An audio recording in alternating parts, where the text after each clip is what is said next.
This week, the name on the marquee has got to be, once again, Sean Strickland, who this past weekend at the UFC Apex in Las Vegas, Nevada, in a consequential middleweight bout, defeated Abus Magomedov by TKO in the second round, the official time, 4:20 of round number 2. Once again, Sean Strickland gets his first finish inside the distance since November of 2020 when he finished Brendan Allen in the second round as well.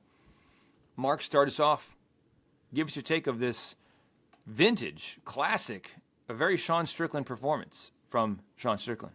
As I burp into the microphone. That was exactly what Sean Strickland needed at this point in his career. And you can look back now in retrospect and think, they gave him the right kind of opponent to make that happen. But a lot of people were on Magomedov going into that fight. I was. And Sean really played that fight absolutely perfectly. I'm sure that a focal point of his game plan was to let Magomedov throw his big power shots in round 1, stay safe, make his reads, and then try to take the fight over from round 2 onward. And I say that simply because we all kind of thought that would be the game plan going in because Abus starts hot. So I got to think his team saw the same thing, and that's what he went out there intending to do. And if that was the game plan, not only did he do a perfect job of that in round 1, just staying in his shell and moving and jabbing and letting Magomedov make his big, powerful movements, but holy hell, it wasn't just that Magomedov might slow down a bit as the fight got deeper and deeper. This man hit the stool at the end of round 1 and was like, well, guys, that was everything I had. Like, shame I couldn't get it done because it's over now. Like, it was it. He came out for round 2, and it was immediate backing up, huffing and puffing. You could see him start hopping up and down, trying to, find some juice in his legs. And it was over. You could tell really quickly in round 2 that it was over. And Sean Strickland was a shark that smelled blood, and he made sure he didn't let him off the hook, but he also made sure he didn't rush it. He stayed calm. He walked him down over and over, kept up the 1-2s, started to kind of switch up the timing to try to find that clean shot. And he just trusted that the pressure would get to him, and that's exactly what it did. It took a good chunk of shots. It took about 4 minutes or so, but he finally dropped him. Mark Smith let him land about 10 more on the ground for no apparent reason. And Sean Strickland got himself a big win and a big finish in a perfect performance. And not to mention he endured a really bad eye poke in the first round to do it, so props to him for that. But it was really just what he needed to try to creep into a title shot picture here that it didn't feel like he was in and doesn't feel like he should be in off beating Abus Magomedov, but he kind of is just because of the finish and what could potentially happen coming up. He's kind of on the periphery of that title shot picture right now. Omar, bringing you in here, give us your take on the techniques and the defense that Sean Strickland throws out in the first round and on the finish he got in the second round. Dude, I wish I could explain that defense to you, but it is honestly some of the sketchiest defense I've ever seen, and I don't think I would ever tell anybody to defend the way that Sean Strickland defends, but it works for him. And like Michael Bisping says, God bless him. But I can't. It's just so weird to me, man. It's like the modified Philly shell shouldn't really work in MMA. He keeps his shoulder, his lead shoulder, very, very in front of him. He keeps his other hand up high, and he's able to kind of shift his way back and forward. And I think the real reason it works for him specifically is because he doesn't generally stop coming forward. And he's able to kind of keep that movement working for him and blocking in that sense. But it's sketchy, man. And there were moments there where, I mean, it could have went right through the guard. It could have breezed right through the guard. It could have went right into his head in certain situations.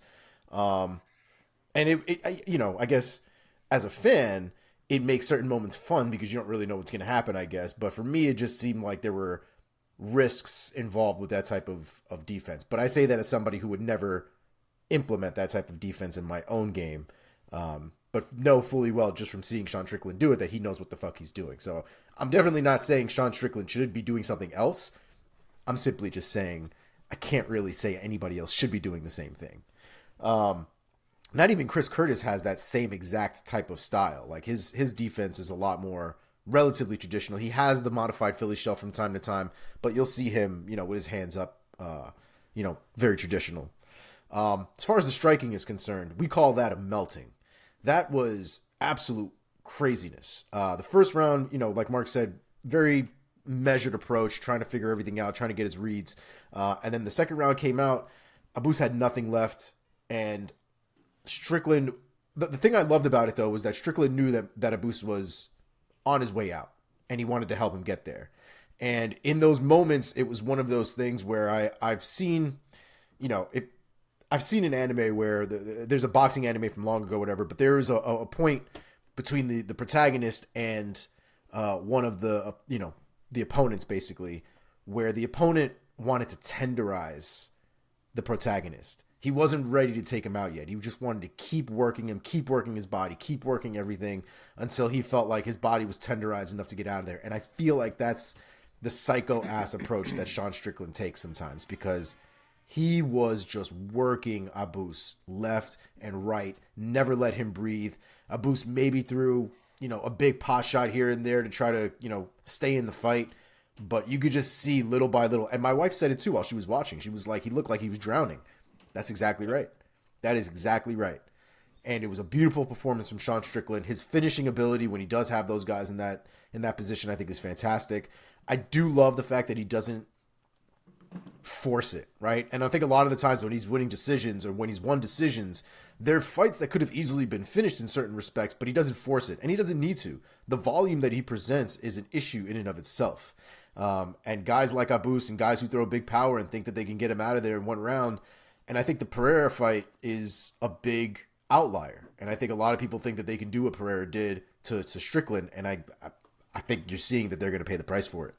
Yeah, I was one of those people. I still had the memory of the Pereira fight in my head fresh, thinking about what a big, athletic, powerful guy can do to Sean Strickland, because he does have that low hands stance that doesn't seem like it's that defensively responsible. But then again, like watching him, Sean Strickland has such an interesting style and a kind of somewhat unique style that he brings into the cage, because he has this stalking style where he's constantly walking towards you, like with his hands down around his midsection. But he also is such a defensive fighter. So he's a pressure fighter, and he's this like modified Philly shell guy. And it has got him very far. It's like credit where credit's due, man. Yep. He's a middleweight who has come up from 170. So he's not the biggest middleweight. He doesn't have the biggest power for the division, not by a long shot. Like Sean Strickland is not even in the, I don't even know if I would put him in like the top 5 or top 10 of like power hitters at 185 pounds. Yeah, certainly not. But the style that he employs is like his secret sauce, man. And he should just keep riding as long as he can. I was disappointed in Magomedov. I took him. I thought Magomedov is going to have great size on him, have more power, more athleticism, more explosiveness. And I envision him doing a similar thing that Pereira did. It turns out that Pereira is also very accurate. I thought Abus seemed a little wild in the first round. And I was like, I hope he doesn't gas himself out. And that's exactly what happened. Yeah, you sort of just touched on this, but what makes Sean Strickland so effective and able to crumble guys at times is that for guys not named Pereira, it's very hard to fight him, because not only is he stalking you, but it's so hard to hit him clean. Yeah. Like other guys who stalk, it's like, all right, I got to stand my ground here. I got to find a counter. I got to hit him with a good one, and he's going to kind of calm down, and he's going to stop walking me down because he's going to feel my power, and the fight's going to reset. But Sean Strickland never stops walking you down, and it's super hard to hit him cleanly. So it's hard to get to that point that makes Sean ever be like, all right, let me reset here so I don't get caught like that again, because he doesn't really get caught like that. Sorry for my kids up there screaming. Can you guys hear it? It's coming through? A little bit. Yeah. Okay. All right. Well, let's take a look at these middleweight rankings, and let's talk about where Sean Strickland could go from here. Mark, if you were the UFC matchmaker, what would you do with Strickland next? I think it's really interesting, depending on what happens this weekend. We are going to talk about in a bit this fight between Robert Whittaker and Dricus du Plessis. We've said before on this show how surprised we were that we made this fight, and they did say whoever wins the fight is going to fight Izzy. Simply because, obviously, if Dricus wins it, of course, you go ahead and you book Dricus and Izzy. But if Whittaker wins it, we're like, man, really, we're going to go back to the third fight between them already? It's just not something I expected. And I still don't know if I'm 100% convinced they're going to do that. If Whittaker wins this fight, if they're going to say, yeah, we're going to stick to what we said here. We're doing Izzy and Whittaker. I don't know if I'm 100% convinced. And if they don't do that, I could see Sean Strickland sneak into a title shot off of a win over Abus Magomedov. Wow. Just like, obviously, Cannonier's ahead of him, but Cannonier already fought Izzy. You know, Costa's not at a title shot quite yet. Vettori just lost. I think that's it in terms of guys that are ahead of him. So it's like, if they want to get a fresh opponent for Izzy and Dricus does not come through on Saturday, I could see them be like, you know what, fuck it. We're going to go Sean Strickland here. So I'm not ruling that out. If it doesn't happen, and the winner of Whittaker and Dricus, whoever it may be, is certainly going to fight Izzy, then things open up a bit more. They could do Paulo Costa if he won. I wouldn't even hate going right back to Cannonier. I know they just fought, but it was really close. Everyone debated the decision. And if they were like, you know what, this is for the next title shot, Cannonier and Strickland, you're going to go for it again, winner gets the next one, I wouldn't hate it. Cannonier versus Strickland. Oh, you mean them running back? I thought you meant for a second. Yeah, okay. It would be very interesting to see Sean Strickland finally get to match up with Adesanya with the style that he presents. It'd be more interesting, I think, to think about him reacting to Adesanya's style, because Adesanya is also a very patient and not an aggressive guy like an Abus. And man, give it to him, because Sean Strickland, let's face it, he's a star. And he has budded into one of the bright spots, one of the bright personalities of the sport in the UFC. You just kind of, you watch the guy, not just the way he fights, but also whenever he's on the mic, you're kind of like, what's this asshole going to say? Oh, yeah. He has the freest of free passes, too. He says shit that if anyone else said it, it'd be everywhere. And I don't think you. What Sean Strickland said this time. I know. But I don't think you can cancel him because he doesn't fucking do anything. It's not like he's got businesses. He's got no sponsorships. Like, he's got nothing to lose. Yeah. What did he say about, like, women need to get back in the kitchen? I ain't touching nothing of what that fucking kid says. And it's like, I laugh because it's kind of like, it's just ridiculous. His delivery isn't great. Like, I feel like what he was going for there was trying to be like, we need to, like, emphasize the nuclear family and try to have more time with parents with kids. Like, that's what he circled to by the time he was done talking. But the way he started it was, we need to kick women out of the workforce. It's like, he doesn't think about it, how shit he says comes across. And I, like, for the most part, I have been somewhat vocal on this show. I have never been exactly a Sean Strickland guy. I'm like, is this guy kind of such an asshole? But then there's always, like, whenever he's on the mic, I'm like, there's something about him that's a little bit redeeming to me. Yeah, he's a lovable idiot. He's a kind of a lovable idiot, but sometimes he says shit that's, like, so stupid. Correct. But then sometimes he says it with, like, a little bit of, like, a smirk, and I'm like, he knows a little bit that he's, like, kind of a loose cannon. He knows it. You know what I notice? And it's stupid that we're trying to analyze this dude's personality, because he could be the biggest asshole in the world for all we know. But I noticed that everyone close to him loves him. So seeing that makes me think, like, he must be a decent dude, despite the crazy running of mouth. Yeah, see, my thing is he's probably the guy that would be there for you if you needed him, but he would just never stop saying dumb shit. And, like, I can appreciate that, but, like, I don't need that. I personally don't need that. I'm good. I'm all right. Let's bring it back on track here. Omar, any other thoughts about Sean Strickland where he could go off of this win over Abus Magomedov? Yeah, man, it's hard to not want to see him against Adesanya just for the sake of parity, right? You want to see something different. You want to see. I love Whittaker, but, like, they fought last year.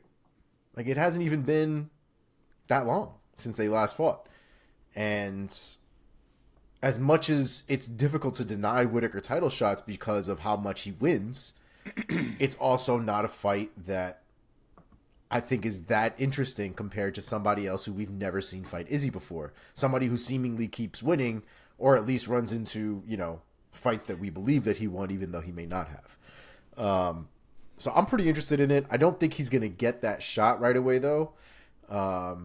if he does, I'm here for it. You know what I mean? If it's one of these like Robert Whitaker and Dricus get into a fight and Robert wins, but Robert's hand is broken or some shit, and he's out for like 8 months or something. You know what I mean? I could see Strickland slipping in right in there as well. Injury prone. I don't want to say injury prone, but he picks up some injuries. Whitaker. No, he's injury prone. He beats the shit out of people, and he breaks himself in the middle of doing it as well. That's true. Yeah, that's true. So that's definitely a possibility. The other side of the coin, though, is if that doesn't work out, I would love to see him against Vettori. I think that'd be a real interesting fight. Very interesting fight. Absolutely. Man, middleweight's so good right now. They're kind of boys now, though. Oh, are they? Oh, Sean Strickland will fight his mother. I don't. 100%. This is true. This is true. But yeah, Vettori has been actually training at times with Strickland, and really, I didn't know has been splitting time between, not even splitting. He's kind of like sampling training with Strickland, and primarily trains with Dewey Cooper. And Strickland actually said some stuff post Cannonier loss for Vettori about not really liking Dewey Cooper and thinking he's kind of a fraud coach and a guy who gets more love than he should and so on, and saying that he is the reason Vettori lost and that he wishes Vettori would join their team full time and that he thinks he'd be much better. I mean, of course he's going to say that, but I'm just saying that's what Strickland was putting out there after the Vettori loss. Interesting. I did not hear that. Yeah. Let's talk about, really quick, Sean Strickland's opponent from this past weekend, Abus Magomedov. He is now 1-1 in the UFC. Omar, where do you think he could go from here at middleweight? Who could be a nice opponent to match him up with? I would gotta know where Mark's got him placed at this point, because Abus is a very interesting point right now, because he just came in. He's got a pass before. But obviously with the loss to Sean Strickland and the prop all the way up to Sean Strickland to begin with, I'm kind of curious where Mark threw him in. Yeah, I mean, I can only rank on what we've seen. His pre-UFC resume was solid. It had nothing to 100% hang your hat on it. And his UFC win was Dustin Stoltzfus. So I have him currently as my number 46 middleweight. Is he better than that? Is he maybe more like 30-ish? Very possibly, but that's who he should probably be fighting, not Sean fucking Strickland. Yeah, and I didn't know, and that's what I mean. There was just such a disparity between the person he came in to fight and the person he ended up fighting this past weekend that I'm not really sure where you end up putting him from a ranking. Like, do you throw him in the middle and like split the difference? Do you keep him over, more towards the lower side?